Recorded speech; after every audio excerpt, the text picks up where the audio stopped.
டேய் Joseph, Joseph. டேய் mark, கதவு திறந்தாண்டா இருக்கு, உள்ள வா. டேய் ஜோசப், நல்லா இருக்கியாடா? டேய் ஜோசப், என்னடா இவ்வளவு மாத்திர? டேய் உட்கார்றா மார்க், உட்கார்.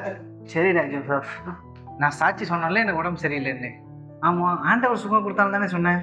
ஆமாண்டா, நான் மாத்திரை போட்டேன், ஆண்டவர் சுகத்தை கொடுத்தாரு.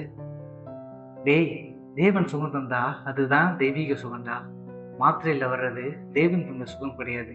பேதுரு மாமிய இயேசு தொட்டார், அவங்க சுகமானாங்க. இதுதான் தெய்வீக சுகம், அதுதான் சாட்சியும் கூட. ஆனா அவங்க உடம்பு சரியில்லாதப்ப மாத்திரையை போட்டுட்டு இயேசுவை கூப்பிட்டாங்க, அப்பதான் உங்களுக்கு சுகம் கிடைச்சது அப்படின்னு வேதத்துல சொல்லப்படலடா. வேதத்துல சுகம் பெற்ற எல்லாரும் ஆண்டவருடைய வார்த்தையாலையும் அவருடைய தொடுதலினால தண்டா சுகம் பெற்றிருக்காங்க, மாத்திரையால இல்லை.